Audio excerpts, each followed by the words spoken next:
Hello and welcome to this episode of HRTV, your all-access pass to all things hearing. I'm John Doherty. We begin today with a piece on the TSA. Granted, TSA has been in the news quite a bit recently, but this story might come as a relief to many hearing-impaired travelers. The TSA states that the hearing devices, such as hearing aids, cochlear implants, external component of cochlear implants, and middle ear implants are not affected by X-ray inspection or walk-through metal detector screening. Additionally, these devices also may be safely screened using advanced imaging technology. However, Bonnie Adams of the Hearing Loss Association of Santa Barbara points out that may not be the case.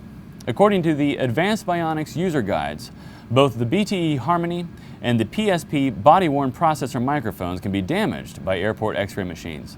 Quoting the manual, Adams said, "X-ray machines will not damage the implant, but may damage the internal processor microphone or the T-mic.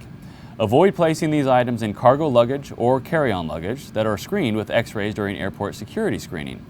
The processor T-mic should either be worn through the metal detector or be examined by hand." Adams fears misinformation in the TSA policy could lead to some very stressful security encounters.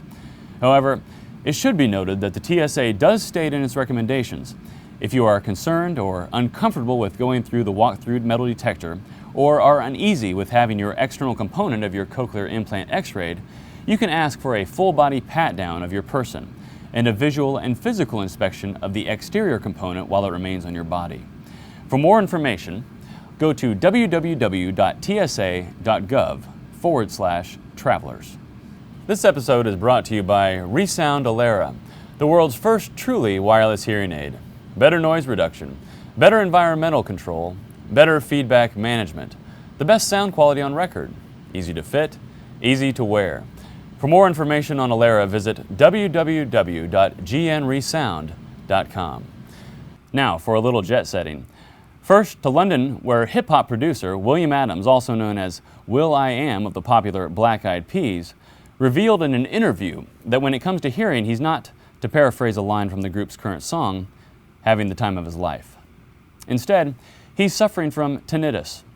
The 35-year-old recently told British newspaper The Sun, "I don't know what silence sounds like anymore. Music is the only thing which eases my pain."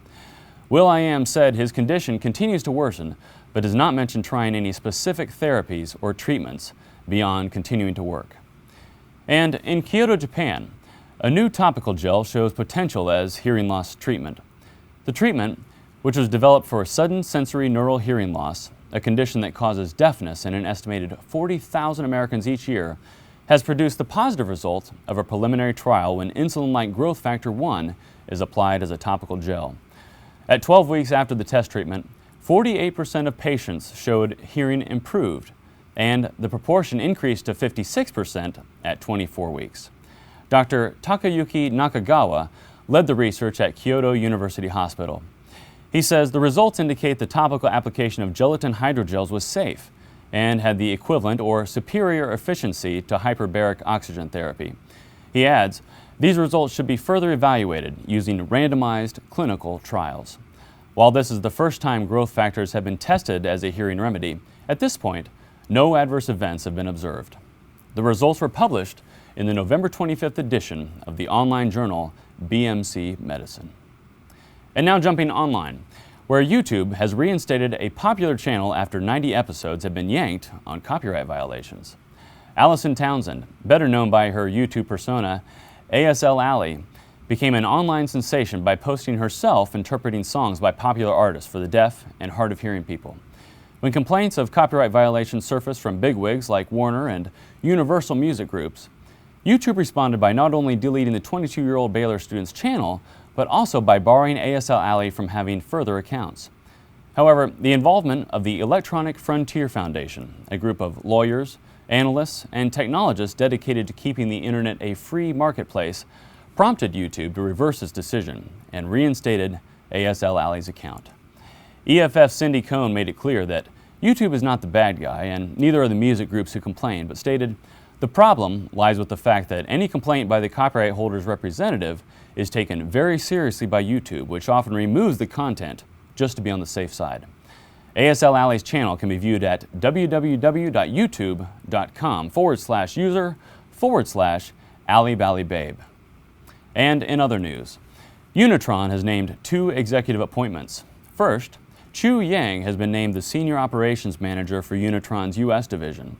And also congratulations to Brian Taylor. He's been named the new Director of Practice Development and Clinical Affairs. This episode is brought to you by ReSound Alera, the world's first truly wireless hearing aid. Well, that's all for today. We hope you enjoyed this edition of HRTV. See you next time.